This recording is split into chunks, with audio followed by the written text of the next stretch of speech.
Hello guys, welcome back to my channel. Maison African Motives, still working on engineering science entries.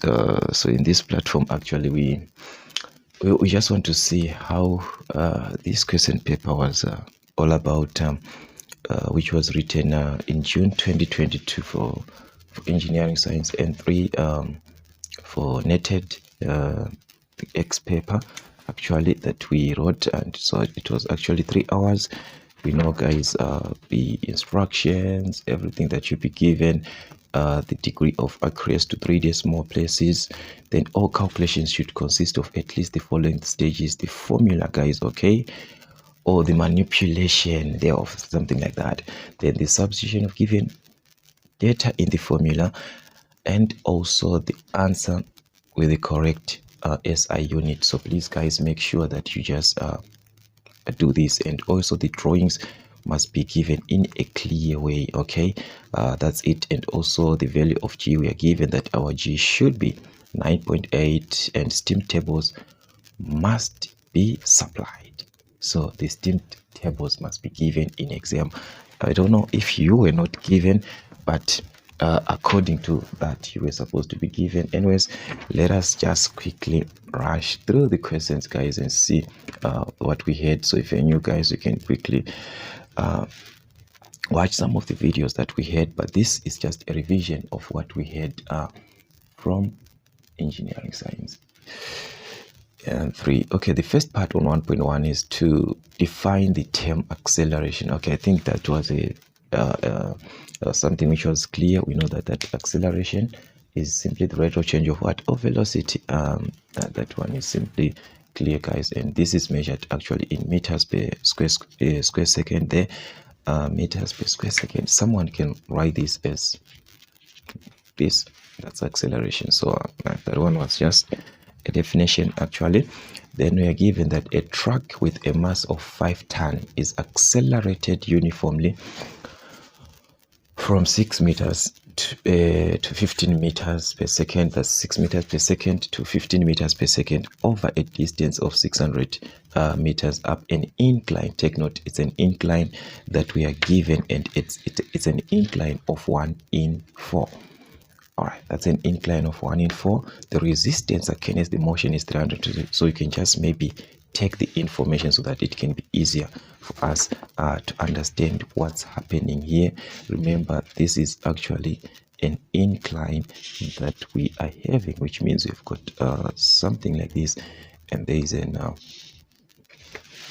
truck there, which is having a mass of 5 tons. So guys, remember, a ton gives us 1000 kgs, so this is 5 tons, so it's going to be 5000 kgs. So that's our mass, which is in kgs. So we've got a mass of 5000 kgs guys. This is what we have, and also we are given that it accelerated, which means there's an acceleration that is taking place from 6 to 15 meters per second. That is velocity there, the initial and the final. So you can just have it as U and V depending with how you want to write it. So your U is the initial, which is the 6 meters per second to 15 meters per second. 2, that is your final, which is 15 meters per second. All right, so we are just listing our data in this case, so, or the information that we are going to use. Then we are also given a distance of 600 meters up an incline of 1 in 4. So this is our distance of 600 meters, which is S, in an incline of 1 in 4, which means we can obtain theta there from arctan. Remember, theta, it's arctan 1/4. So that is going to be our theta, which is the angle of inclination there, which is something like 14.036 or something like that. If you round off to 3 decimal places, suppose it's 14.0362 something, which is going to give us 6 degrees. So this is actually 14.036 degrees, something like that. All right, so that's what we had. And the resistance against the motion, we are given the resistance against the motion, which is actually the frictional force, which is there, which is 320 Newton, guys, as we saw that it was 320 Newton. All right, so that's what we had. And the first question is for us to calculate or to determine the following: the gravitational component. So take note, guys, this is a component of gravity that you're talking about, but it is parallel to the plane. So which component of gravity that is going to be parallel to the plane? All right, we know that this is Fs, which is parallel to the plane. Okay, as we know that we are going to have something like this, that is F parallel here, and okay, which is perpendicular like that. Okay, or you can just have it in complete diagram like this, where this is going to be here, something like this. All right, where this is your 36, which is your theta, and this is going to be your F parallel here, which is which can be written as Fs, the one that is parallel. As you can see, guys, it'll be, I don't know, maybe it's the presentation that I'm having, but it's supposed to be like, they are supposed to be like this. That is your plane, and this is parallel to the plane like this. So this is the side that you're talking about here, which is your Fs. Okay, so remember, you from your formula sheet, guys, if you forget the formula for Fs, because this one is actually opposite, so it's going to use sine because it's opposite to the angle that you are given. So that's 1.21. Our Fs is going to be opposite. So like I said, you can write it as Fs or as F parallel. All right, so that's Fs or F parallel, which is equivalent to, we know that one is W sine theta. All right, because this is due to gravity, and the weight, that component, the way that we have, due to the gravity, is mass times what, J, which is the gravitational acceleration, to give us this. So we are going to have mg sine theta in this case, because we do not have the weight in this case. So we are going to use the mass and the gravitational acceleration, the one that we are given, that we are supposed to use it as 9,8. Remember that we are told about that, guys. Okay, so let's substitute, guys, our information from our diagram here. The mass, we have got the mass of 5,000 times the g, which you said is 9,8, times sine theta, which is sine the angle that we obtained here, which is 14.036. So make sure that your calculator is in degrees. Make sure that your calculator is in degrees, guys. Okay, which is going to give us something depending with how we have it, but it's going to be 11,844.04363, something like that, which is if you just round off to 3 decimal places, it's going to be 11,844.044. Yeah, something like that, which is in Newton. So that is our F parallel, or we say this can be written as Fs like that. All right, so depending with a notation that you actually want to use there. All right, so I don't know, guys, what if you understand here. So that is our parallel component there. So we see, let's see another part that we had, which is the acceleration. So, and that's 3 marks to calculate the acceleration.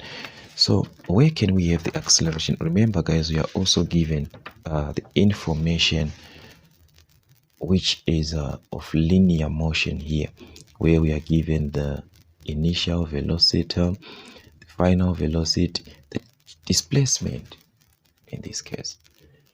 So we can play around with the formulas there in order for us to obtain something from this.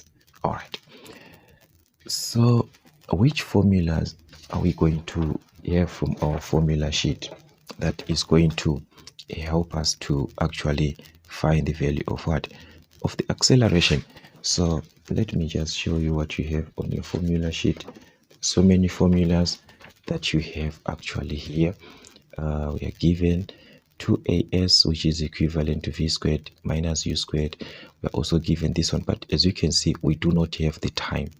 Also here we do not have the time, so we cannot apply that. So on this formula, because we do not on this part, because we do not have the time on this information that we have here. So which means definitely those formulas are out. So we are just left with this option here of 2as, which is equivalent to v squared minus u squared. So this one is just a way of a presentation, but we know in actual sense it's supposed to be v squared is equivalent to u squared plus 2as, like that. So they just like interchanged the formula now in a way that you can understand better, to say 2as is equivalent to v squared minus u squared. You see now. All right, so it's just a transposition which occurred. So I'm going to write and transpose from that transposition that is there. So if we are to make a the subject, definitely we have to divide by what? By 2s.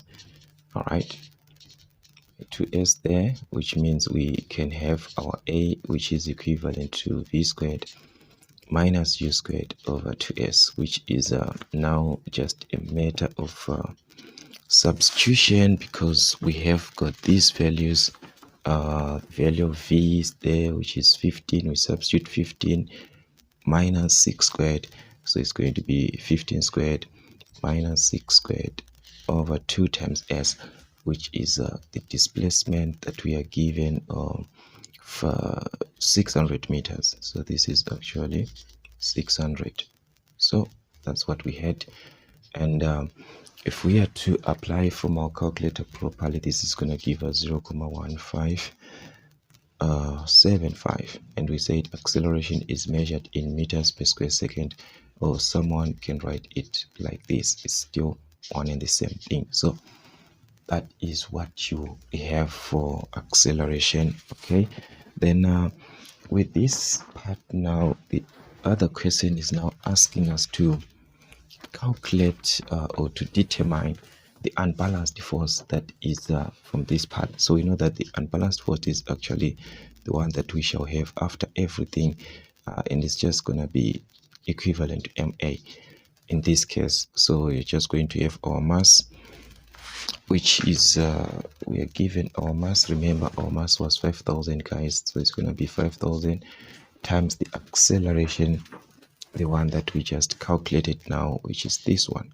All right, so we have got 0.1575, which is going to give us, if you multiply properly, this is going to be 78, yeah, that's 787.5 Newton, like that. So that's what we are going to have in this case. Then another question is asking us to calculate the total force on the track.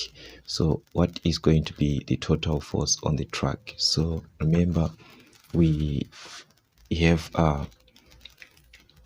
the part that is of ft. We can just write this ft maybe. Okay, ft. So our ft, if we are to combine, we can maybe combine our fg and that is the weight. Remember, we have got the weight there, which is the weight component, our fg. Our fg is actually the weight component. Then we also have the friction, so we're going to add the friction to that.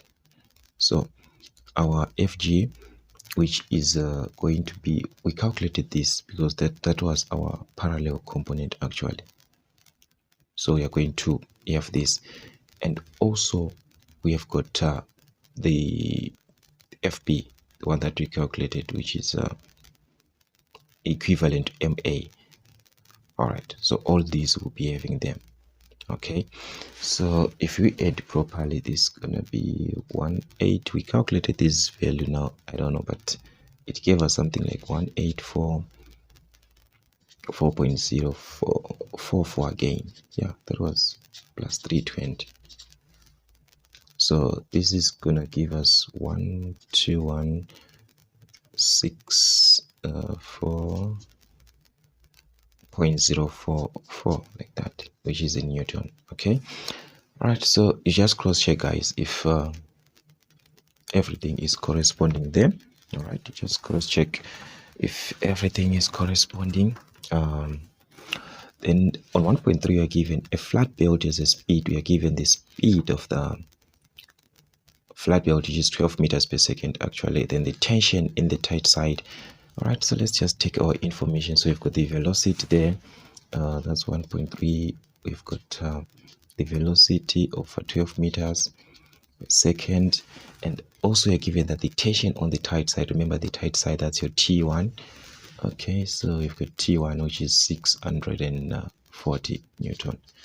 Okay, and the tension ratio is 6:1. Okay, so remember guys, the tension ratio, which is 6:1, this is 6:1, means T1 is to T2, or it can be a fraction like this, T1 over T2, which is equivalent to the ratio of 6:1, which is 6, or it can be T1 is equivalent to 6T2. So that's how you present the ratio from this way. You can write it this way, or something like that. So now the question is asking us to calculate the tension in the slack side, which is the slack side is the T2. So remember that, so it's 1.31. So how can we calculate T2, guys? In this case, how can we calculate T2? So you can even take from this one, I think is the easiest, or even from this one, because it's same as 6/1. So if you cross multiply, it's going to be T1 is equivalent to 6T2. So as you can see, it's actually one and the same thing there. So you can take any one of these. Okay, so which means if we are to take from this stage to find T2, definitely we have to divide by what? By 6. So T2 is going to be, if we divide by 6 both sides there, we are going to have T1 over 6, which is our T1 is there, because this, remember the tight side we are given as a 640 over 6. So it's going to be 640 over 6, which is 320 over 3. Okay, or 106.6666, something like that, which is going to be 3 decimal places, is going to be 106,667. All right, because this 6 is going to change this, which is 7, like that. So that's your T2 there. Okay, so that was it, guys. I think we can see that this one was just direct. And on 1.32, the effective tensile force. Okay, so the effective tensile force, we can write it as TE. You can write it as TE, some can write it as FE, I don't know. So that's 1.32. So you can write it as TE, or actually someone can write it as FE. It's just one and the same thing, which is the difference between T1 and what, and T2. So it's T1 minus T2. So that's your effective, okay, of which T1 is already there, which is 640, and T2 is the one that we calculated. So it's 640 minus 106.667. all right, so if we subtract properly, we are going to obtain 533.333 Newton, like that. So it depends, maybe you wanted to use this 320 over 3, you're going to obtain another part which is a fraction, or you can use this decimal. All right, then we had another question also on 1.13, which was now to calculate or to determine the power transmitted. Okay, so remember the power is equivalent to the effective tensile force, which is Fe by what? By the velocity. All right, so do we have the velocity? Okay, the velocity, yes, we have it. We are having the velocity here of 12. So it's going to be easier now, because the effective is already there, which is 533,333 times the velocity, which is 12 there. So it's going to be 63. So it's going to be like a funny decimal there, because it's 6399,996. all right, so this one we can maybe we write to kilo, it's going to be 6,3 kilo, which is 6,4, because it's going to be 9999, which is 6,4 kilowatts. All right, so remember, power is measured in watts, so you can write this in watts, or you can then later convert to kilowatts, which is 6,4 kilowatts. Because this 9 is going to affect, it's going to be 10, 10, and it adds here, which is going to be a 4. So that's what we had. And okay, let's see the other part, which is state the law of moments. On question 2, state the law of moments. So this one, I think it's direct also, because we know that the law of moments is all about the sum of forces. If you're talking about a system of forces in an equilibrium, if the sum of forces of the left-hand moments about the fulcrum is equal to the sum of the right-hand moments about the same fulcrum. And I think these definitions, we actually talked about them now and again. To those who have been watching these videos, we have been talking with these definitions now and again. Then there we had a question which was actually, if you were to cross-check, it's actually similar to the question which was of March 2018 there. Yeah, it must be March 2018.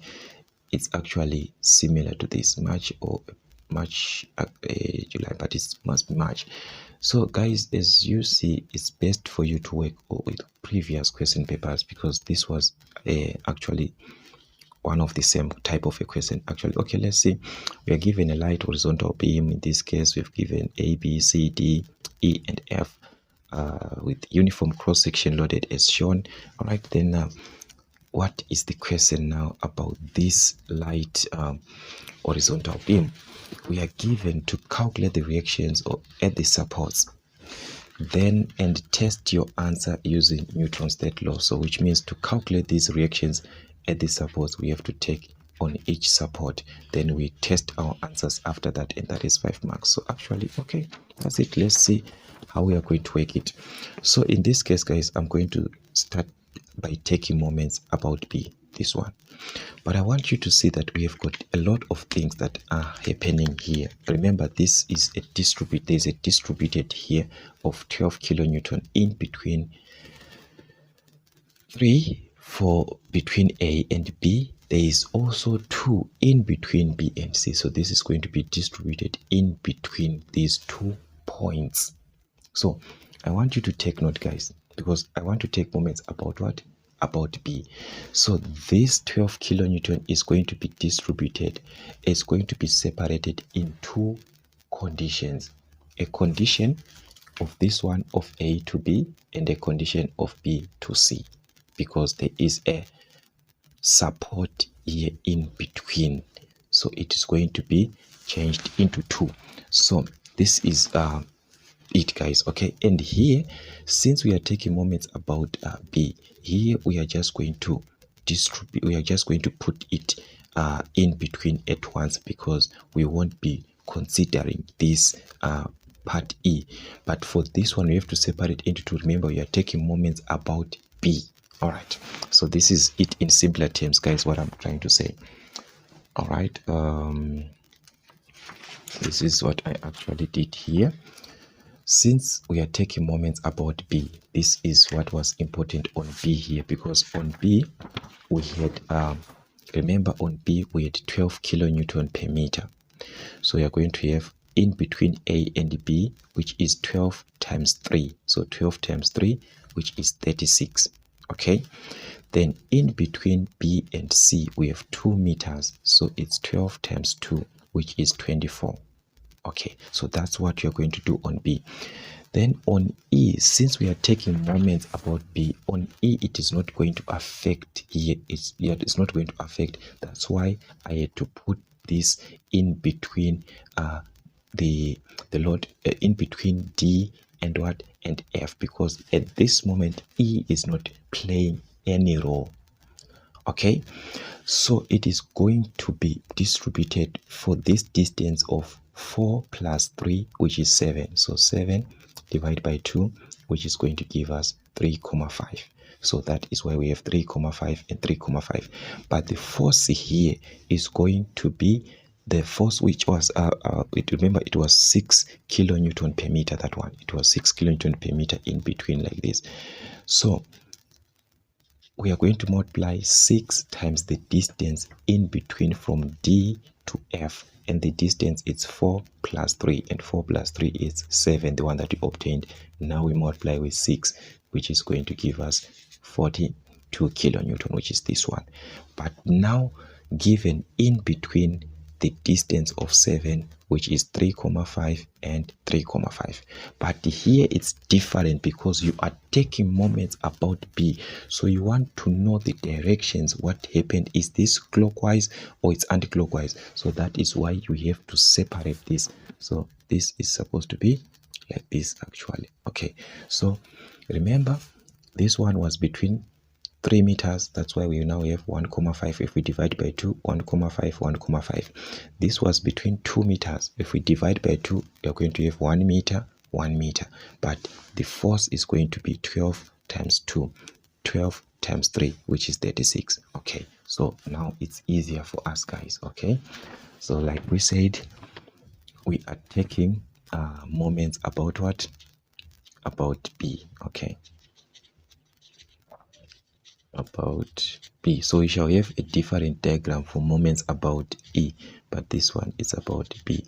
All right, so let's see what is happening here. According to E going to B here, this is actually in an anti-clockwise. So we shall have the sum of anti-clockwise moments being equal to the sum of what? Of the clockwise moments. All right, so E is going in an anti-clockwise manner, because remember, anti-clockwise, guys, is this way.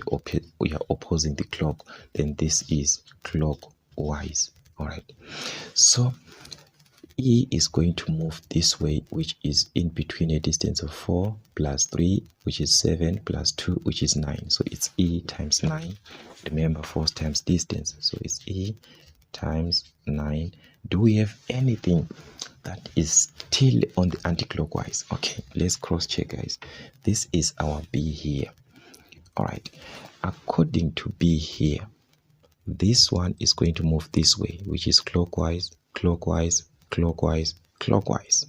All right, now let's check this one on the other side of B, because remember, we have got another part on the other side of B of 3,6, and it's moving this way to B. Check note the direction, guys. This way, which is this way, this one, which is anti-clockwise. So this one is on the anti-clockwise. This one, for it to come to B, it is going to move in an anti-clockwise manner, which is 36, the one of 12 times 3. So you can even write, maybe you write it as 12 times 3, then times the distance, but we already multiplied 12 times 3 and we obtained 36. So it is going to be plus 36 times the distance now back to B. So this one back to B is 1,5. Remember, it was distributed between a distance of 3 meters to the support B.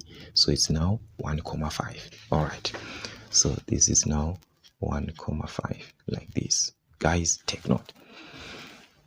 Equivalent to the now the clockwise moments now, which is now we are to those which are moving in clockwise, which means we are going to start with this one direct to be this one, because this one is distributed also, but it's on the other side of B. So take note, and that one was 12 times 2, which gave us 24. So now it's 24 times what? 1 back to B. So it's 24 times 1. So this is going to be 24 times 1 like that, plus we move on 24 times 1. We are done with this. Okay, 24 times 1, we move on to this 20 here. So it's 20 times a distance of 2 here. So it's 20 times 2. All right, that's 20 times 2. We are done on this one. We move on to another one still on B. That's 15 back to B. So it's 3 plus 2, which is 5. So it's 15 times 5. All right, this one I think is direct, plus 15 times 5. All right, that's it, guys. Plus we move on, we still have another one. and which is that one. Remember, I told you that because E is not playing any role, that is why we have to put this in between the distance of 7 meters. So we are going to take it from this distance now back to what? Back to B.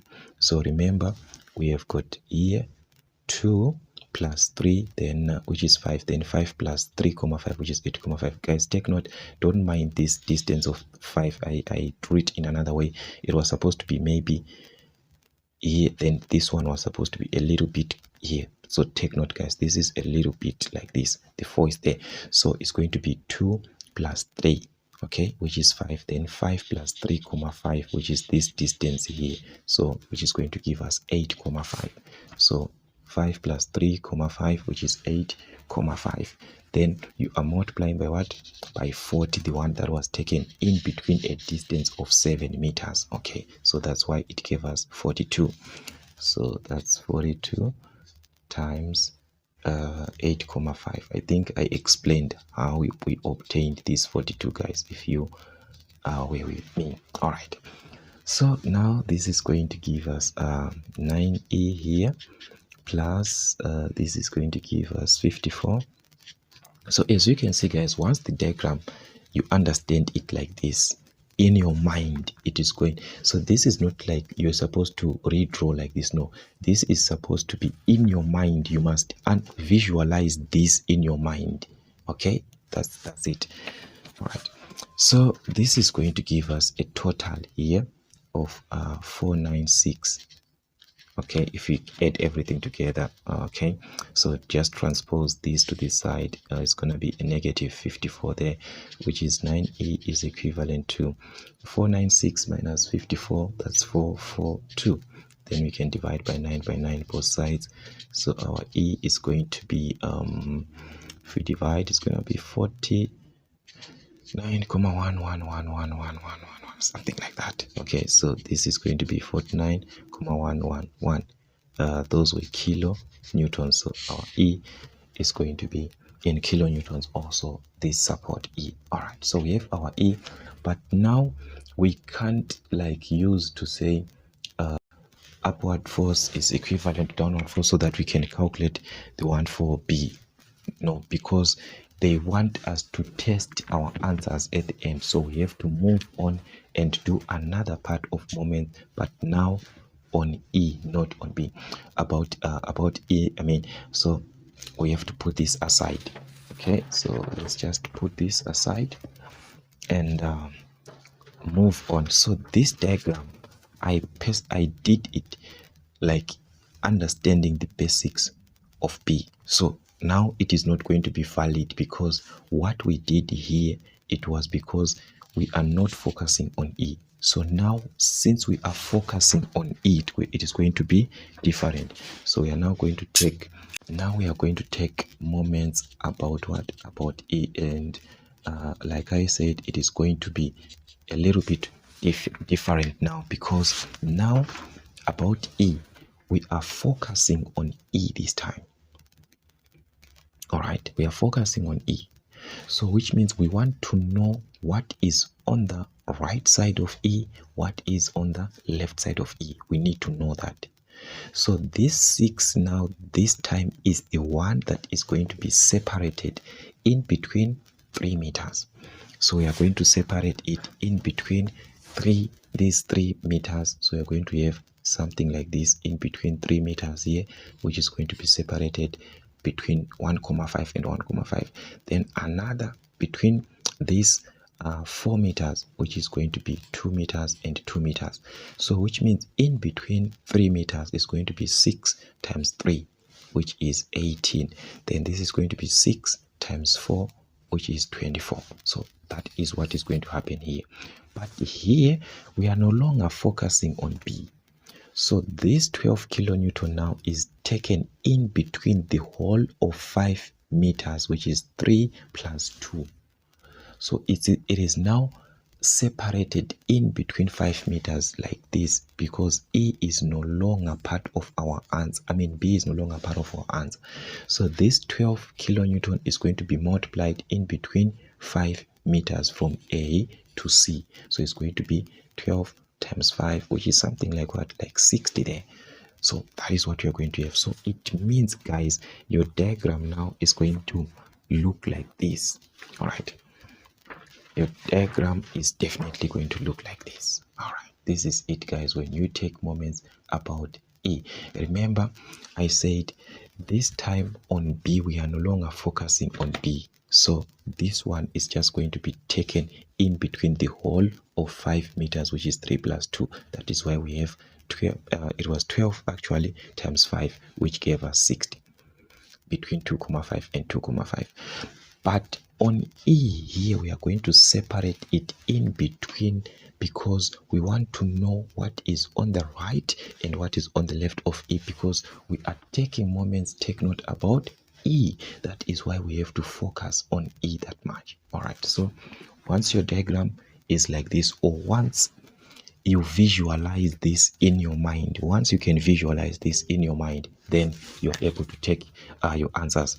So according to E this time, B is moving in a clockwise. Remember, I said this is clockwise, the way of the clock, this one, that's your clockwise, and anti-clockwise is like this. So this time it is going to be sum of what, clockwise moments equal to the anti-clockwise moments, is equivalent to the sum of the anti-clockwise moments. So for clockwise moment, we are going to have B back to E. So now we are focusing with E. So it's a B back to E here, which is 2 plus 3, which is going to be 5. All right, plus 4, which is 9. So it's going to be 9 again, which we calculated this before. So it's going to be B by 9. Okay.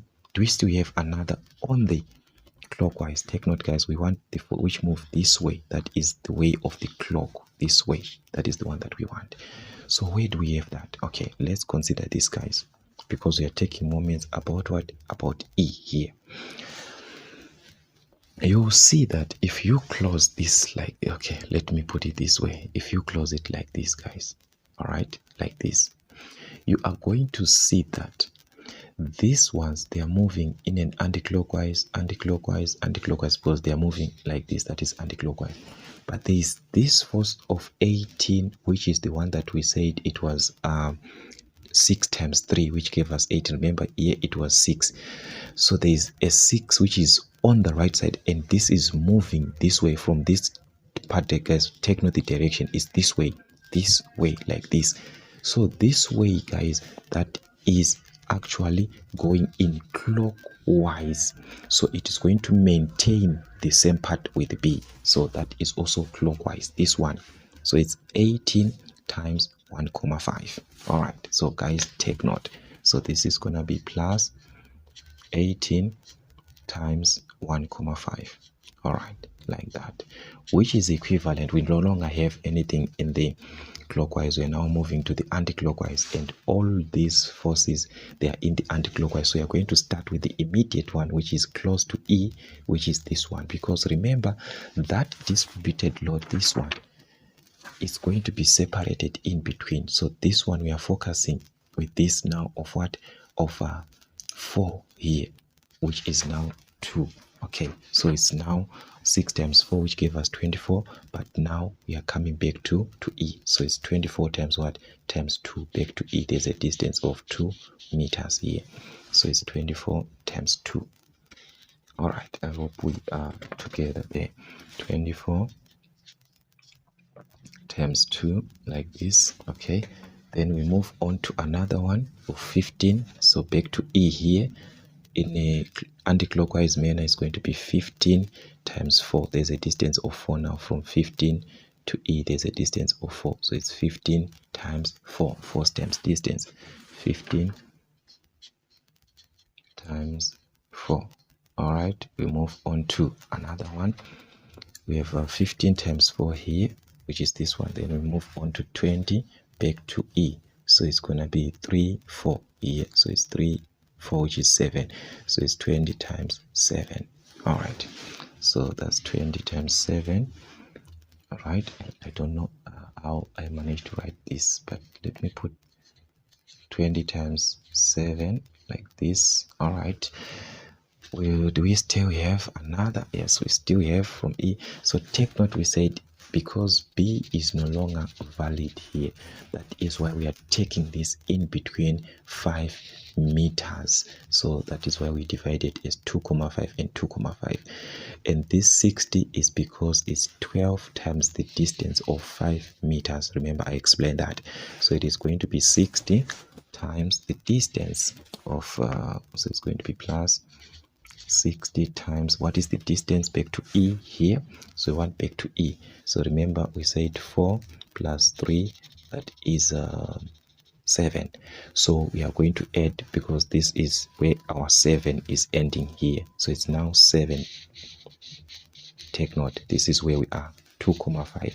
So it's 7 plus 2,5, which is 9,5. So it's going to be 9,5.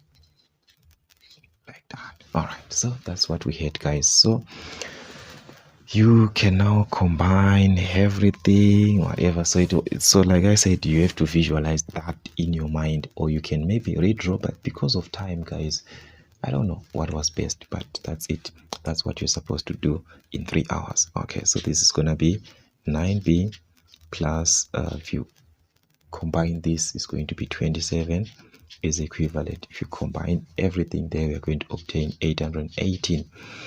So 9b is equivalent, transpose this is going to be negative 27 there, which is going to give us 791, if I'm not mistaken. So just cross check on your calculator also. All right, so if you divide 9 and 9, we're going to remain with b, sorry. So b is going to be 87,8888, something like that. Okay, so that's our b, guys, which is 87,889 kilonewton. So that's what we had, guys, on this part. That's what we had. And furthermore, the question now asks us to apply the Newton's third law to test your answer there. You're supposed to test your answer using Newton's third law. So let's quickly test our answers, guys. Remember, using Newton's third law to test our answers, we are saying that the sum of what of the upward forces in actual sense should be equal to the sum of what of the downward forces. So which is upward forces, we are talking about what we are referring to B and what and E. So if we add B and E, which is our B, this one, guys, that's our B. That's 87,889 plus E, our E, which was 49, something. Yeah, that was 49,1111. All right, so it's 49,111, which is equivalent to F down, which means we are now talking about what? About all other the forces which are going downwards, which means, so we are referring to this. This is what how you're going to take it, guys. This you are going to take it in between this whole distance here. So it's just going to be 12 times 5, which is 60. And this one also you are going to take it in between this whole distance. So it's 6 times this is 4 plus 3, which is 7. So 6 times 7, which is 42. So this is going to be 42. You don't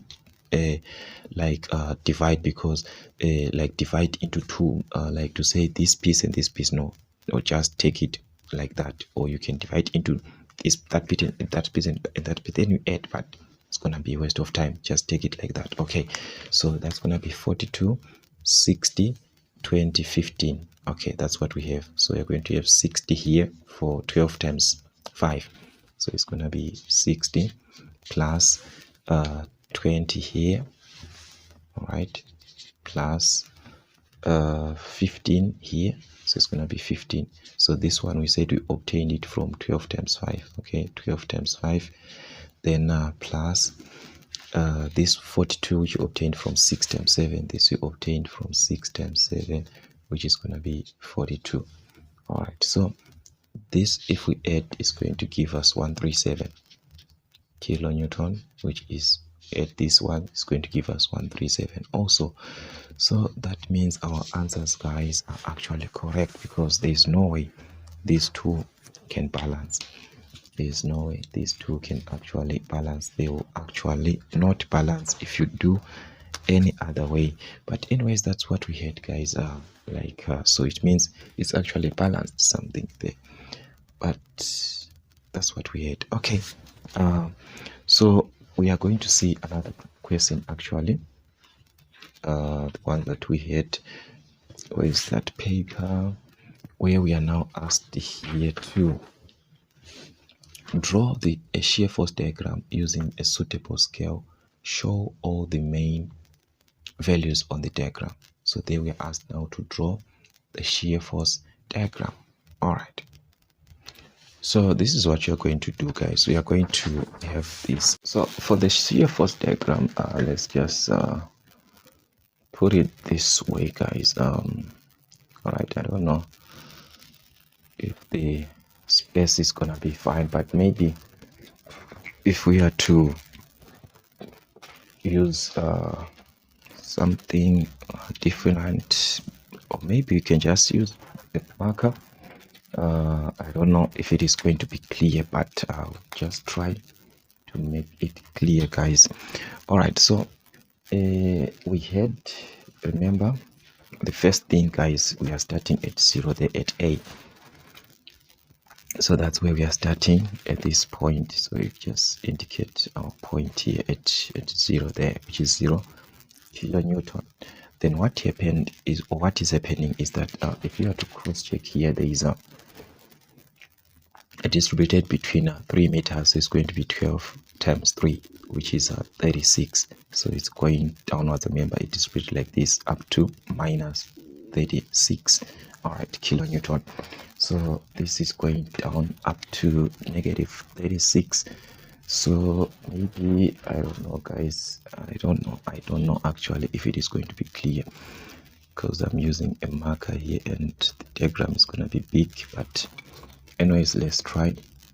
So this is our negative 36. Let's say it's here.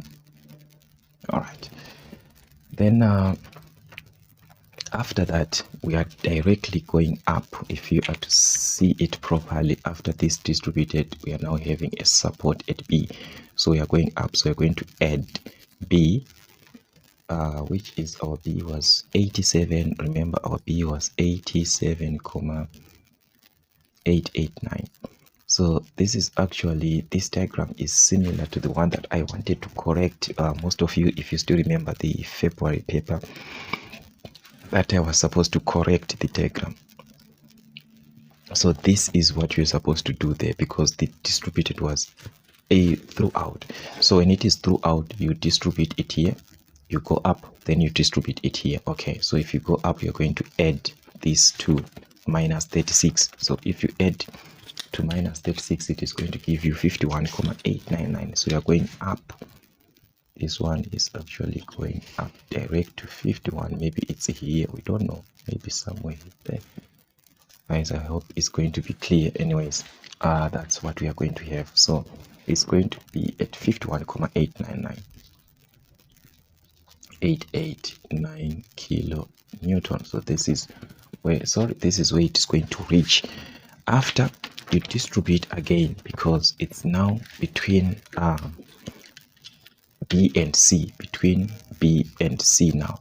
So it's 12 times 2, which is 24. So you're going to subtract 24, because it's actually going downwards, because you remember you are at 51 comma something, then you subtract 24. So if you subtract 24, you are going to end up at 27 something 27 there, and it's distributed, so it's going to be like this, guys. Let's just assume our 27 is here. It's just as an assumption, guys, because we want it to be clear. So it's gonna be 27,889 kilonewton. That is where we are now at this point at C. We are now going to C. So at C, there is a point load which is going down of 20 kilonewton. As you can see, it's going downwards of 20. So you're going to subtract direct at this point. There is no distance in between, it's in contact. So you go down direct. Minus 20. So 27 minus 20 is going to be 7. So you are going to end up at 7, direct going down at 7. So maybe our 7 is somewhere here. So we've got 7,889 kilonewton there. All right, then what happened from C? From C to D, there is no distributed. So, but on that February 2022, there was a distributed throughout. So you were supposed to distribute again, but here there is no distributed. So you are going to just move a distance. So guys, I want you to correct that diagram because, in fact, I'll correct it later on. I'll actually correct it as we are moving. We are still together. In fact, to the next group, not you guys, because actually I'm going to meet you in N4 there. That's where I'm going to meet you working with engineering science again. So we have maintained our distance. Sorry for talking too much, guys. We have maintained the distance here of 3. Then there is now a point load of 15, so we're going to subtract 15. So if we subtract 15 from 7,889, you are going to end up at minus 7,1111. So this one is a point load, it's going down, but it's below this value here. So maybe it's somewhere here. So that's minus 7,11 kilonewton, somewhere there. All right, anyways, that's what we had. Then we are at D. We have subtracted this. Then take note, after that we are now back to the concentrated, where we are going to have 6 versus 4 here between D and E. Between D and E, so it's 6 times 4, which is 24. So you're going to subtract 24. That is what you're supposed to do now on that part. Okay, so if you subtract 24, you are going to end up at minus 31, something, and it's a distributed, it's a concentrated, distributed, it's a distributed load, guys, this one. So it is going up to minus 24, and minus 24 is below minus 36. This is minus 36, so maybe our minus 24 can be somewhere here, because it's supposed to be below this value, so maybe somewhere there. All right, then we can join. Okay, something like that. So this is our negative 24. That's so negative 31, guys, not 24, because we subtracted 24, so it's going to be negative 31,111 if I'm not mistaken of the value, but that is minus 31, then after this distributed, there is no distance that was maintained direct. There is a support E, then it goes up, and E, remember our E was 49,1111. So if we add 49,11, it is going to give us 18, and it goes up to above, so it's going to be above this value but below this value. So maybe somewhere here, yeah, maybe somewhere there. It was supposed to be below this one because it's 18, so 18 is below 22, but it is above what? It is above 7, like that, but below 18. All right, we are at 18 now. Then still we are having our distributed load between 3 meters, which is left between E and F. So it's 6 times 3, which is 18. So you remember, you subtract because the distributed is going down. So if we subtract 18, this is going to give us a 0. We are now back to the point like this. So that is what you're supposed to do on that February 2022 paper, guys. I want you to just see it. Actually, like I said, I'll correct it. But it was supposed to be somewhere, something, but this is not there because here on this part there is nothing here. We are not having anything, but on that paper it was distributed throughout like this. So which means here you're supposed to apply it again. You distribute that part again. So that what it was supposed to look like, but I'll talk about it later on. But in this case, this part was not there. That is why we are having a straight line here, distributed a straight line, something like that. So please, guys, make sure okay, that's it. Make sure that you just understand what I'm saying. I hope, yeah, there now. I think this person was the one that did a lot of things. Then on 3.1 is state the triangle of forces, that is the law of triangle of forces. So guys, we know that it states that, let me just give you, state that if 3 forces acting on a point are in equilibrium, Then they can be represented in magnitude and direction by the sides of a triangle taken in order. So take note, the order is supposed to be also applied. It's not just taking anyhow. Okay, then what are the effects that we have if a force is applied to an object? It may have some effects. Name 2 effects. So there are actually many effects when you apply a force to a body or an object. It can move, it can cause the object to accelerate, to decelerate, even to stop. So there are so many causes of or effects of force on an object. So it can cause an object to change even its shape and size, or it can cause the object to start to move, to stop moving, to accelerate, or even to decelerate. That's what a force can actually do. Those are the effects of a force. Then we are given on 3.3 to calculate the magnitude. Take note, this is the magnitude of the forces in the rope P and Q as shown. Okay, so we know that whenever you're working with forces like this, we have got a vertical component here and a horizontal component that is going to be there. So this is actually a vertical component and we have got even a horizontal component there.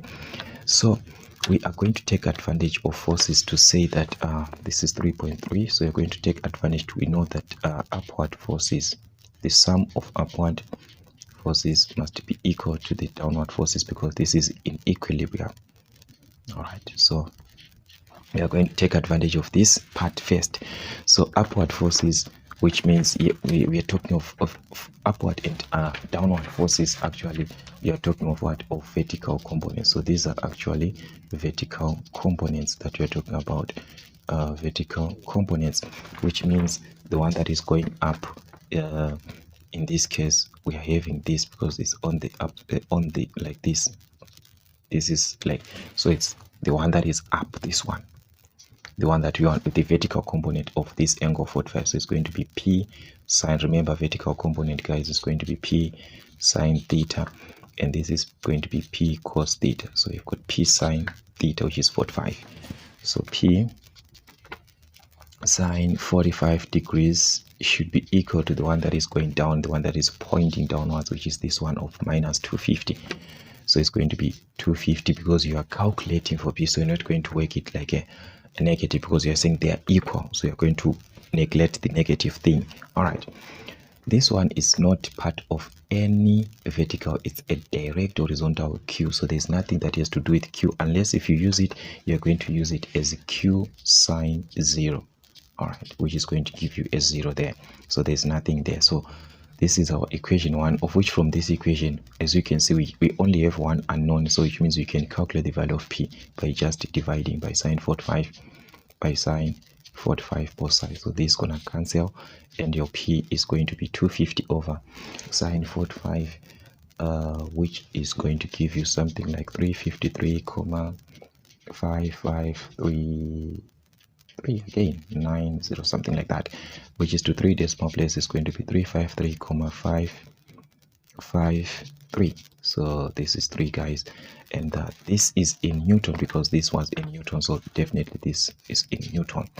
That's our P. All right, so what about Q? We take advantage now of because this is in equilibrium, so the forces to the right should be equal to the forces to the left, which means those are horizontal components. So we are saying F left, the sum should be equal to the sum of F right. All right, like this. So what do we have to the left? So to the left, we are talking of this part. This is the one that is going to separate. So this is your left side and this is your right side. So to the left, as we can see, we have got the horizontal, because this is a horizontal component. So we've got P cos 30, which is P cos 45. So we've got P cos 45 degrees, which is equal to Q, which is on the right side. So as you can see on the right side, we have got Q. So that's what we had, just like that. And if we are to cross check here, guys, I want you to note something here. I want you to note something. Already we calculated P, I mean. So therefore Q, because this is our equation 2. So therefore Q is just going to be the value of P that we calculated. We just substitute that, which is this one. It was 353,553. All right. times cos 45. So you're going to multiply by cos 45 degrees, which is going to give us something like 249,99972, something like that, which is going to 3 decimal places. This is going to change into 10, 10, 10, and this is gonna 10 again, and it gives this to 5. So it's going to be 250 Newton at the end. So that's gonna be our Q. So therefore our Q is 250 Newton. So that's what we had, guys, from this part, as you can see. Then on the other part, we're told to determine the magnitude and nature. So take note, we want the magnitude and nature of the forces AB of the members in the members A, B, and BC. So guys, this was a tricky question out of 6, and to make it total of 15, but it was a trick because we do not have R, because we are working on A, B, and BC. So we need to calculate this value of R, which is the support R here. So in order for us to calculate this support R, we have to take moments about what? About L. All right, so we are going to take moments about L first because we need that. Okay, so 3.4, first calculate R. So we are going to first calculate R. So taking moments about what? Taking moments about the other part now, which is the other support, which is the support L. So you're going to take moments about L.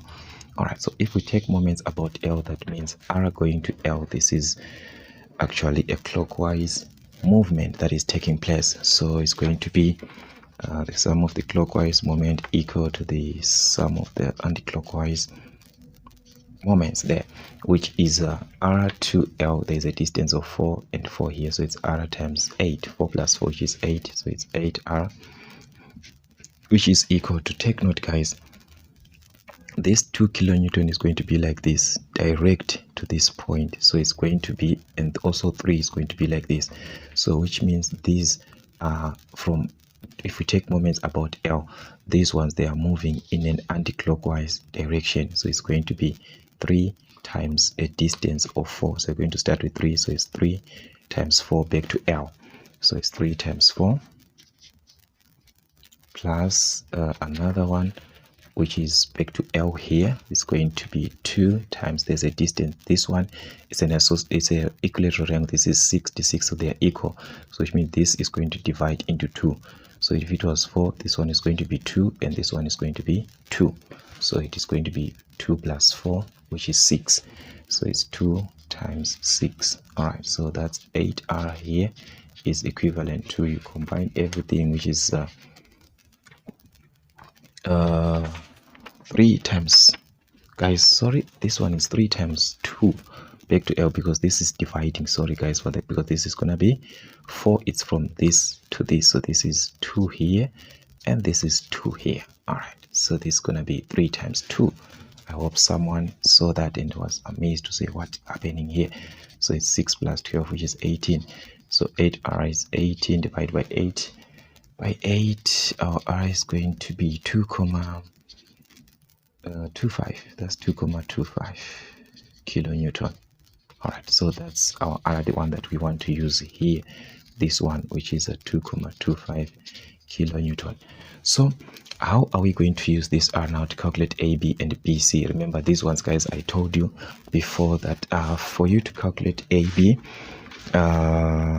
this is what you're going to have. You're going to split this like this. You're going to split R here and take it this way and this from B. So like this, guys. I think if you watched our videos, guys, you can understand what I'm saying. But if you're new, it's gonna be something weird because I don't know how it sounds. But our R here is there, which is a 2,25 kilonewton here. All right, so this is your A and this is your B. So remember, you want to calculate AB first. So to calculate the force of the member AB, this is what you're going to have. We are going to take forces up, and remember the sum of the upward forces is equal to F down. So F up is equivalent to F down. So our F up is this R, the one that is going up, which is 2,25, which is equivalent to F down. So remember, these are V components, these are vertical components. So this one is going to be AB sine 60 because it's a vertical component, so it's going to be sine 60. So it's AB sine 60. All right, so to find AB, just divide by sine 60 there, divide by sine 60 there. All right, so this is going to cancel. So our AB is going to be, if we divide properly, this is going to give us 2,59807, something like that. So AB is going to be 2,598 kilonewton. Okay, and we know that this one is a strut, guys. I think we are now used to this type of equation. Actually, this one I'm just working, but most of you guys, are now used to it. So this is your AB, which is a strut there. Then in order for you to have BC, remember I told you that you work with F left and F right. So which means you are going to focus with this diagram like this. I'm just going to put it this way, like this. So this is our A, our B, and our C. And we've got 60 degrees here. All right, so this time if we say the F right should be equal to F left, like this, what do we have on the F right? We've got BC. This is BC here, which is equal to, because we're talking of horizontal components, there is no angle in between this, so it's just going to be BC. But this one on the left side, which is the one of AB, is going to be AB cos, because it's a horizontal component, this one, so it's going to be AB cos 60 degrees. All right, so but it's an advantage because actually we calculated AB, so for us it's an advantage because we have simply substituting that AB that we calculated, which was 2,598 times cos 60 degrees, which is going to be something like 1,299, yeah, 299 kilonewton actually. So that's going to be BC. So, and this is a tie, so it's actually an advantage because we calculated AB before. Okay, anyways, that's what we had on question number 3, and that was actually 15 marks, guys, on question number 3. 15 marks, something like that. And I don't know actually. They named 2 disadvantages and 2 advantages of friction. So actually, if you are working with friction, you know that friction is a, is it friction, guys, or I'm saying something else here? All right, this is advantages and disadvantages of friction that we are having. So I just want us to see how we were supposed to answer this question. So actually, friction can play a major roles. You know that friction can be found on a way where we are allowing it. The disadvantages, actually, we know that cause a lot of noise, and the issue of affecting the material that you are working with, the issue of causing rust and so forth. But this can play a bigger role, again, you know, the issue of those gears, that it can be applied in a way that it can be able to preserve the properties of the material, like maybe we want to use it in terms of keep the gears and so forth, where you want to stop, that part can play a role. Yes, we have the negative impacts that we have, but still the advantages, they are there. But if you have been watching actually our videos, guys, you will know that I listed down these, a lot of them. Okay, so you just take from there. During an experiment on an adjustable incline plane, a block weighing 2,5 kilonewton was placed on an incline. The incline is at any angle of the degrees to the horizontal, and so forth. So that is what we had, guys, and I think this one is now a direct question to most of us, especially if you're watching our classes, guys. Yeah, this was going to be a direct question. So we've got a 30 degree there, then you've got the force, which is of the block, which is the weight, which is 2,65 kilonewton. 2,65 kilonewton, and we've got the frictional force. I think is that so? Yes, if the frictional force is, we are given the frictional force, which is 0,325 kilonewton also. So remember, guys, all those things that this is going to be presented this way and so forth, but I think we are now used to those things, F parallel and the perpendicular component and the parallel component, this angle here of 30 and so forth. So the first question is to calculate the weight component of the block perpendicular to the plane. So perpendicular, which is this one, which is your FC, so it can be written as FC, and this one can be as FS.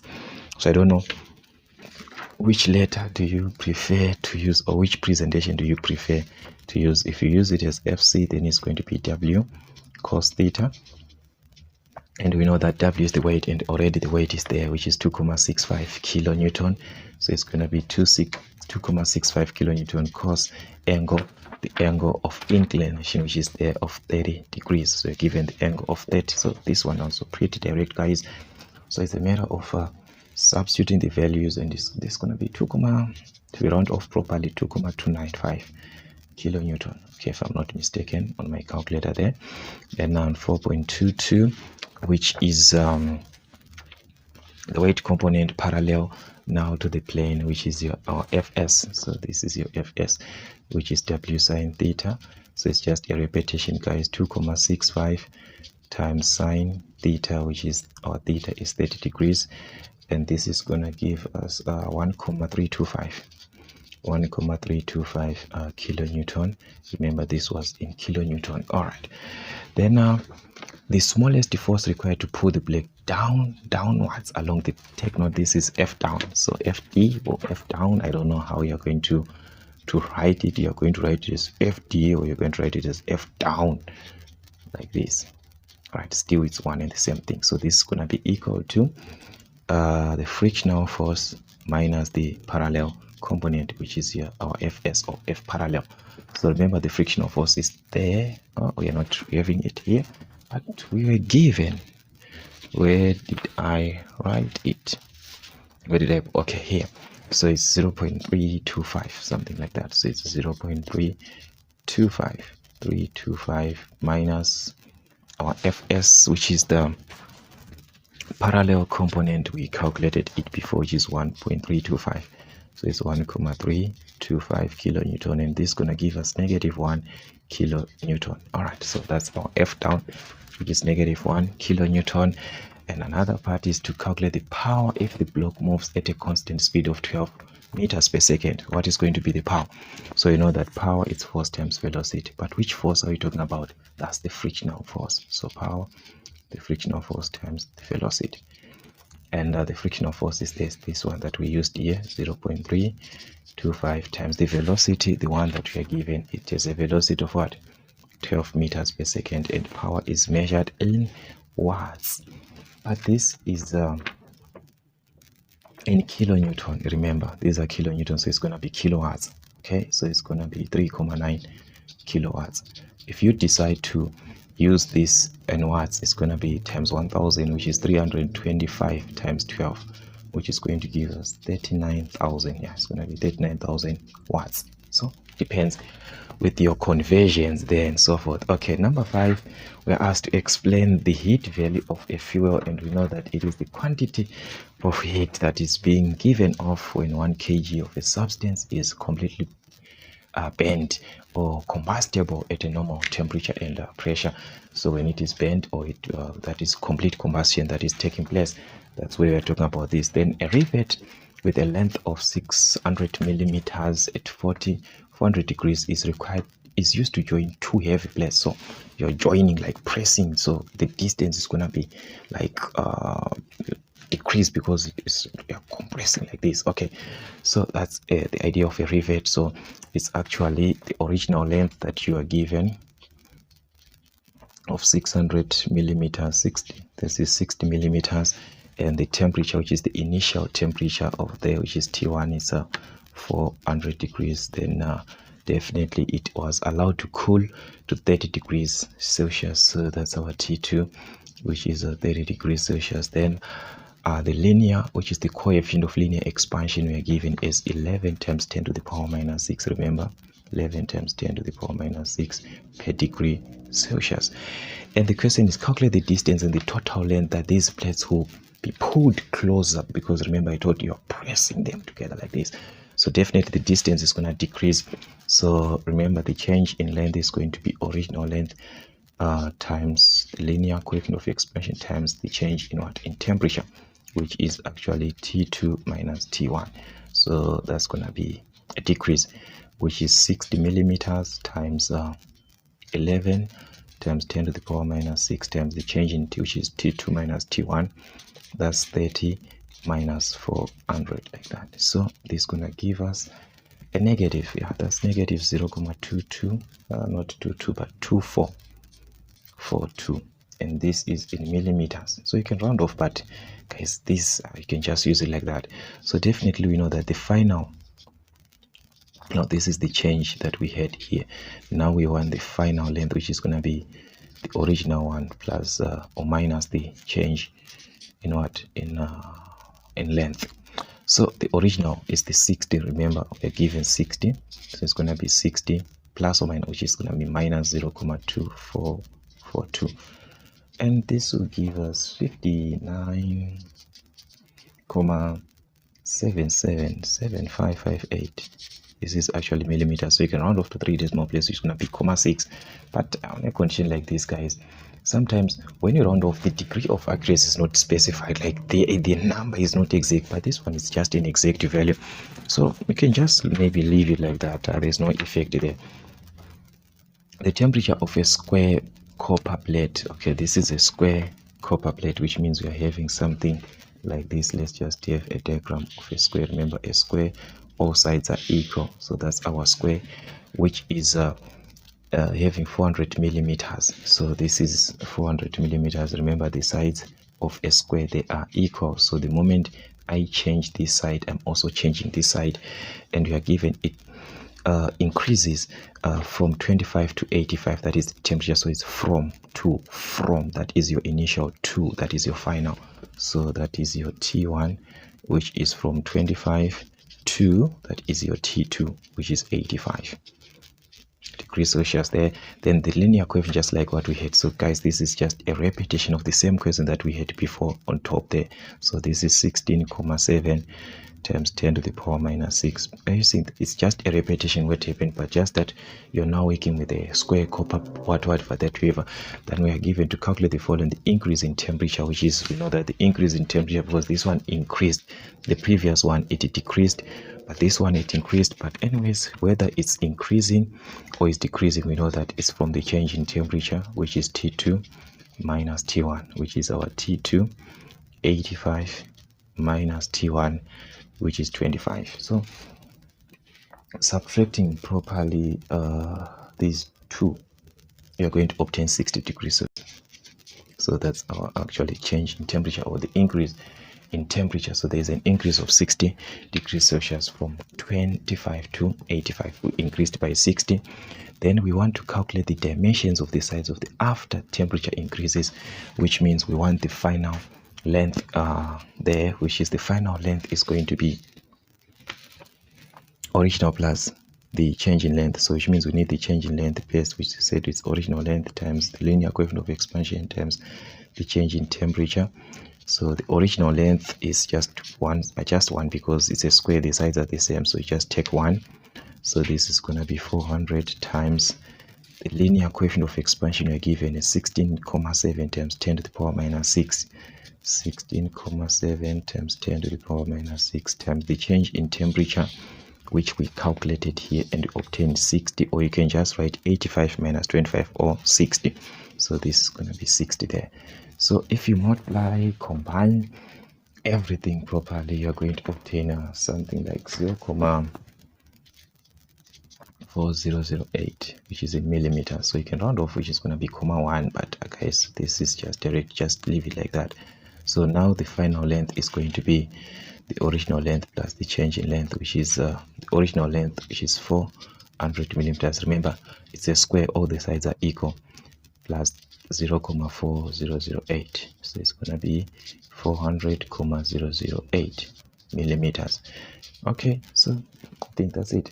4, that is 440. There's 4 here, so it's going to be 4.4008. So you can leave it like that, or it can be 1, 401 if you round off to 3 decimal places. But that's it. So that's what we had, guys, from this question, which is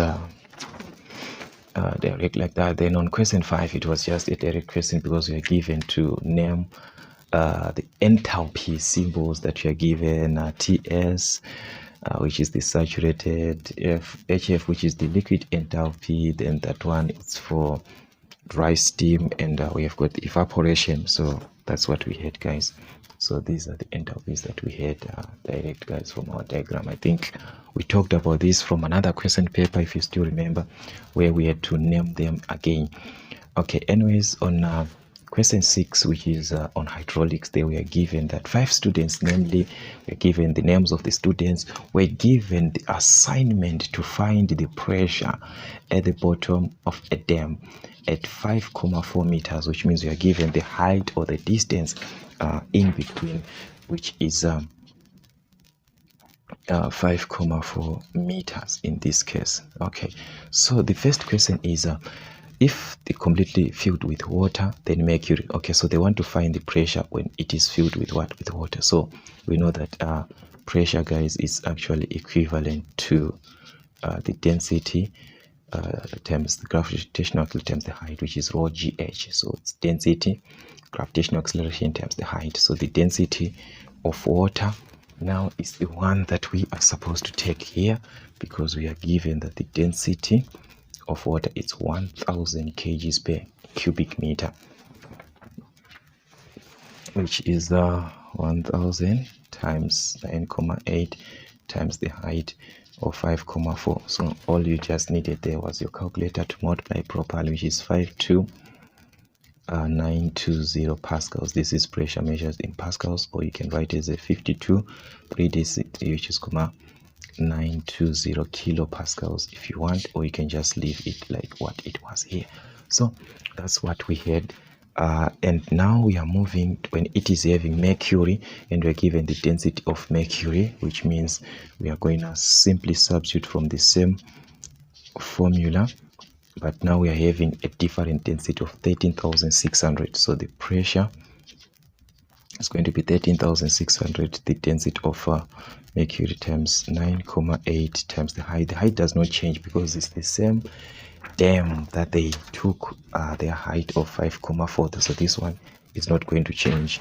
So it's going to be 5,4, which is going to be this decimal, this digit 712 pascals. Okay, so to kilopascals is going to be 719,712 kilo. That is if you want to write it, but answer is still correct there. Then we are given that the effective pressure in a single acting piston pump. So take note, this is a piston pump, a single acting, and we are given that the pressure that is acting there is 450 kilopascals during a delivery stroke. So you've got 450 kilopascals there, which means we know that kilo is actually 1,000, so it's 450,000 pascals. All right.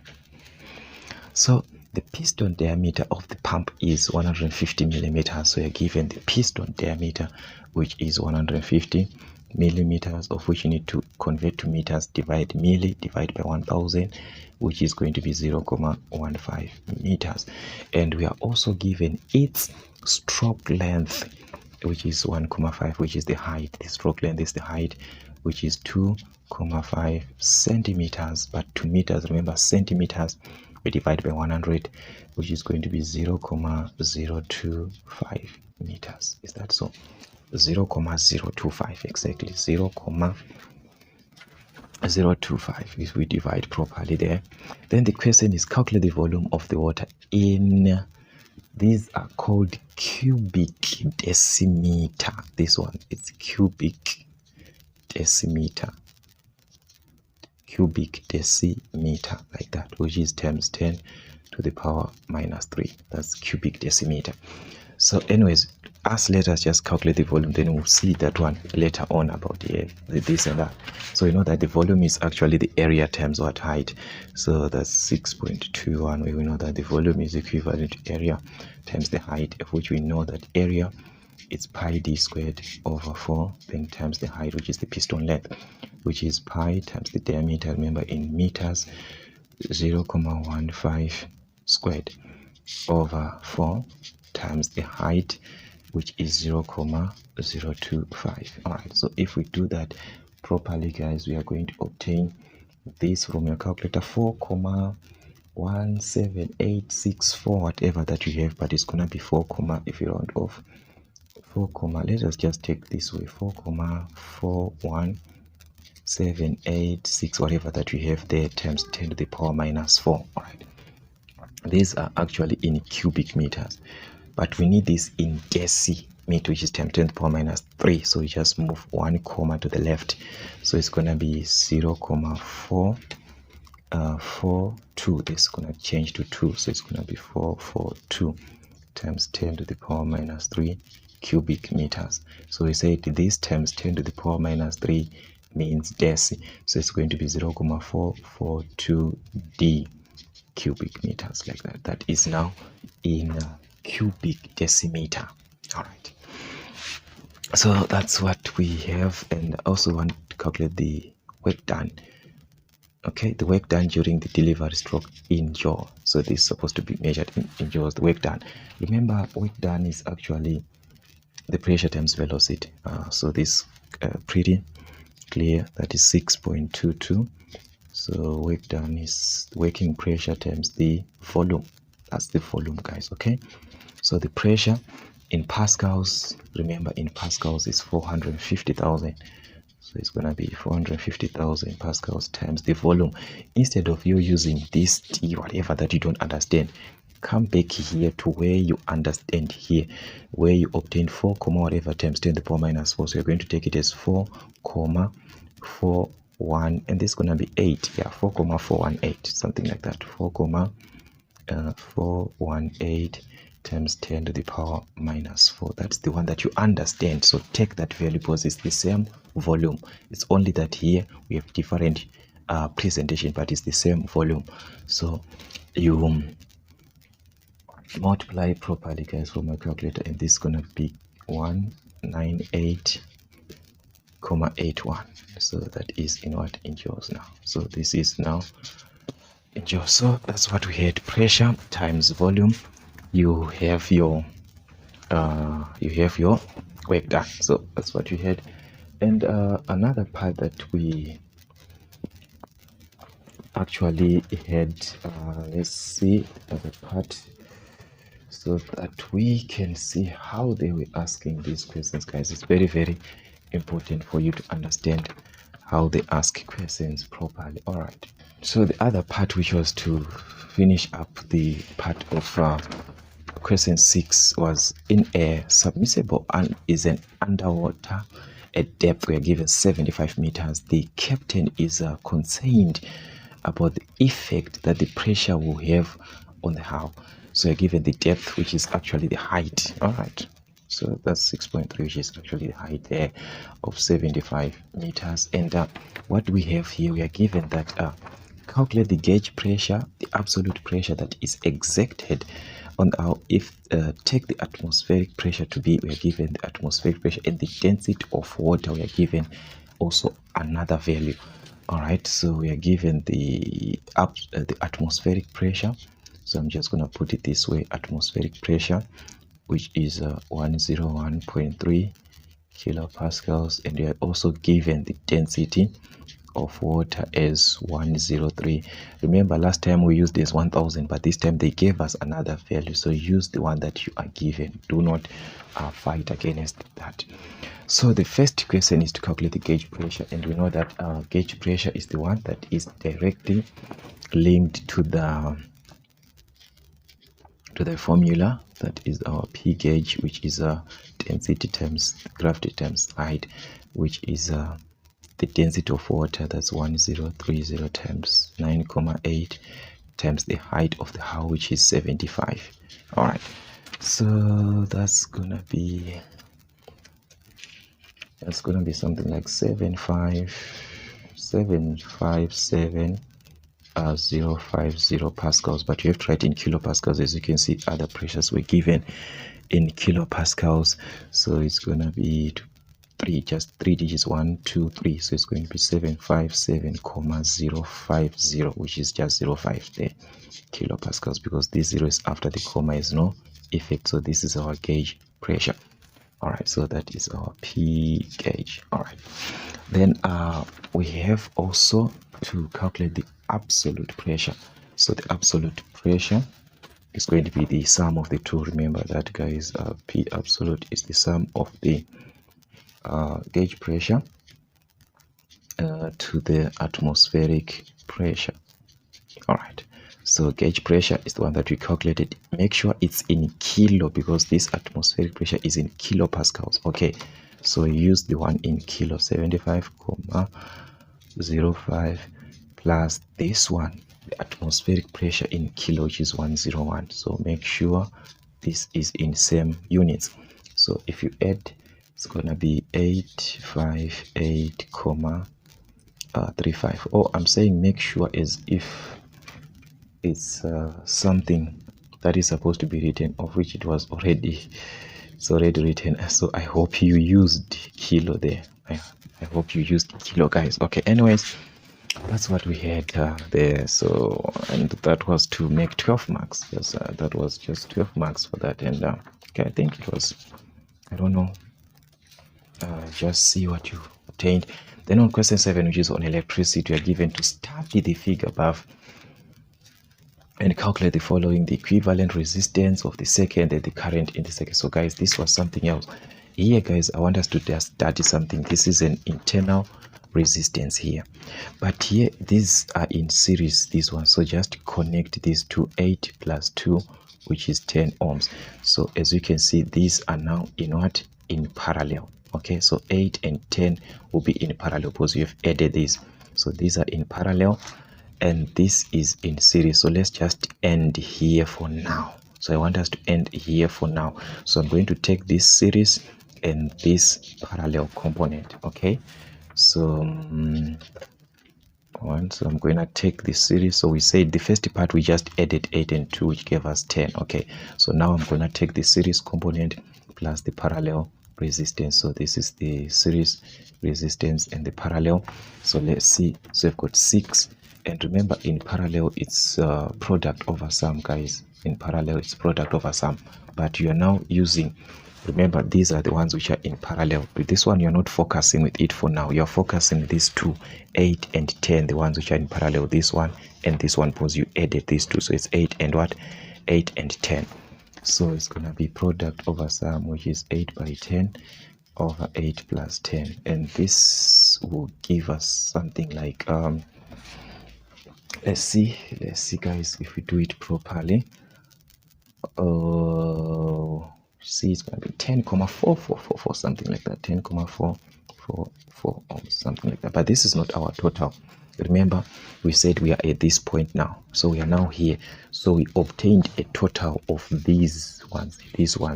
So I'm going to redraw my diagram again so that we can now calculate the total. So remember, this is where we are now. This, we are having this for this one because we ended this 4, we didn't include this one, so we ended at this 4. So we're going to have this 4 going that direction. So I'm going to leave it for now, but there's a 4 this one. So there's a 4 here where we ended like this, and we calculated the total of these like this. So this is what we calculated here.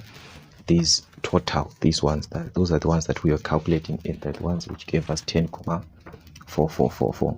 So they gave us 10,444 ohms like this, and this is 4 ohms like this. All right, and these two, they are in series, as we can see, just like 8 and 10.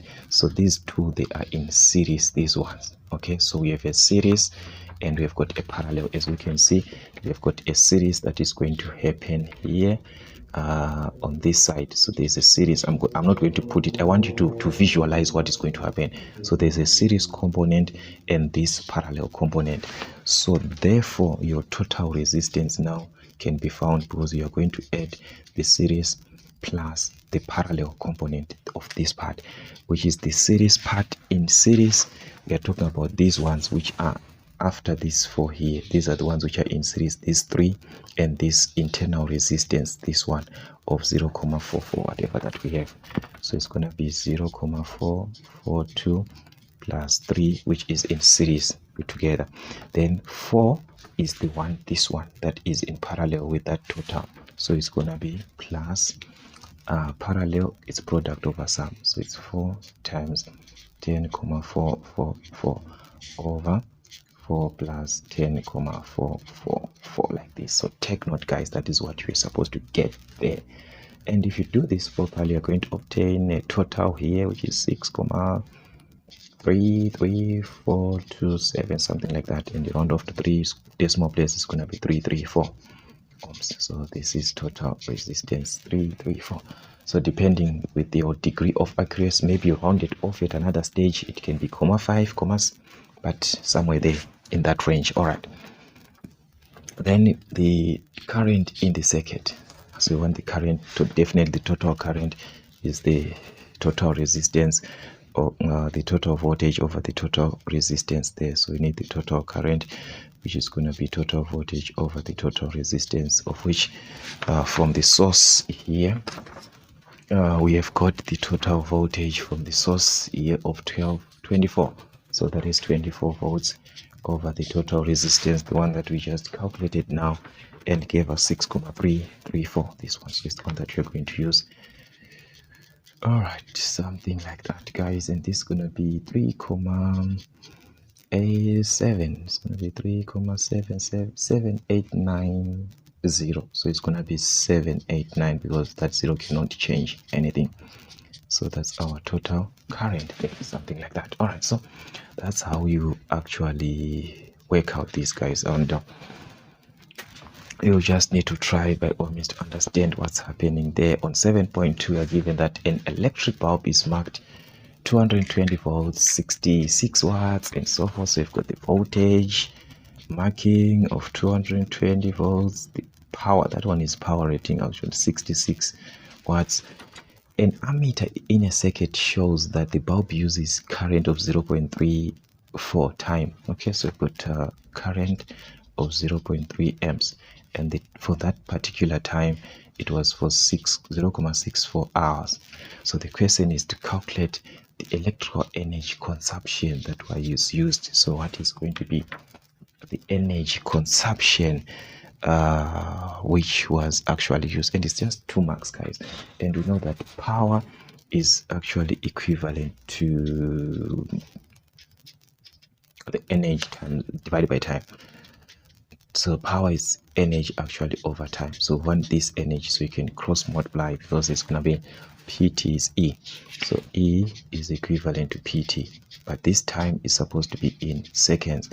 So you're going to have the power, which is 66 watts, times the time in seconds, but this one is in hours.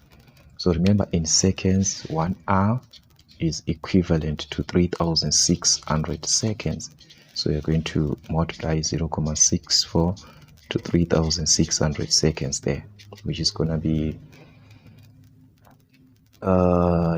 your work done there, which is 15, something like that, 152064. Okay, in joules. Remember, power is joules per second, so this is supposed to be in joules, something like that. Or you can convert to kilojoules, I don't know, depending with what you want, guys. I think it's you and your look there. Then the cost for the bulb to burn for 1 hour, to burn. Okay, anyways, but that's how can a bulb burn? It must light. All right, anyways, okay, it's fine, just like that. But you understand what they were trying to say. That's what is important. Okay, for 1 hour there, if the cost of electricity is 1.65 per kilowatt hour, so we need just to find the kilowatt hour. And remember, guys, our power there in kilowatts is this is our power in kilowatts, which was in watts, actually it's 66 watts. So in kilowatts, what are we going to do to convert to kilowatts? We divide 1000, which is going to be 0.066 kilowatts. And to have it in a kilowatt hour, so we are going to multiply by 1 hour there for us to have a kilowatt hour, because this is in kilowatt.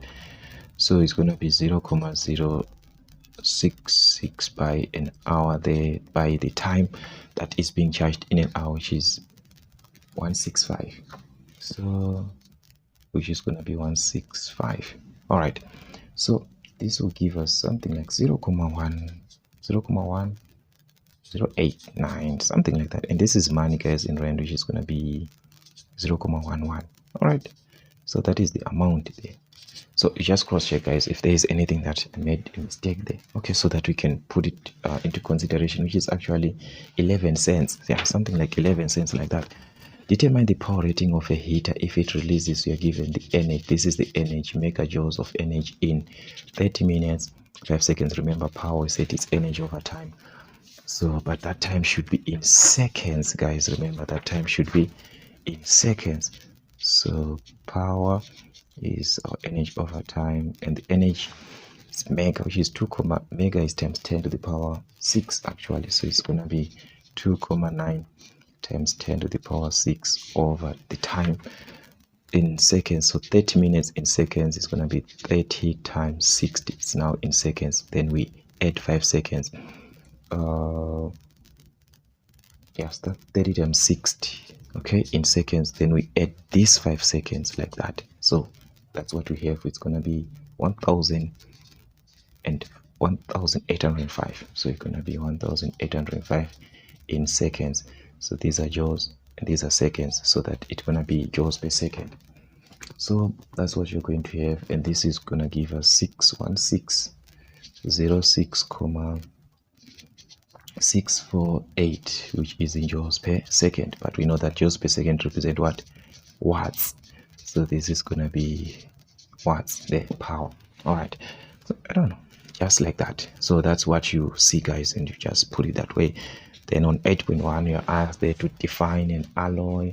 So remember, it's just a composition of a metal. You're actually working with a metal, but it's a combination of metals to have that metal. So that's an alloy.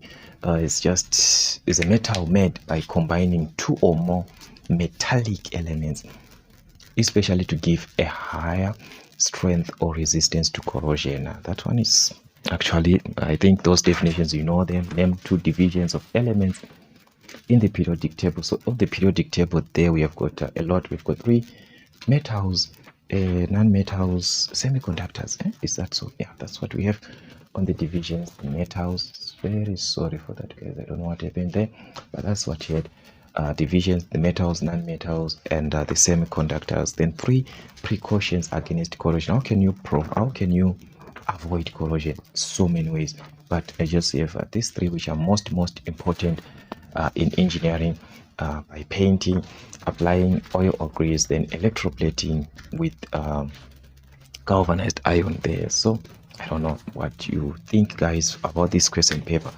I don't know what you think about this question paper, guys, but it's now into your hands, and on to your comments there to let me know what you think about this question paper. Having 100 marks with the time frame that you're given of 3 hours, is it possible? And also the marks that are given there, and with the time frame that we have, do we see it balancing? And also for any errors or on the calculations that we had, guys, you are free to let me know which part actually that we had a mistake or an error, so that we can actually work on it, correct it, so that we can have it on a separate platform or on a separate episode that we can be able to correct that. So for the meantime, that's what we had, guys, from Mason African Motives. Till we meet again.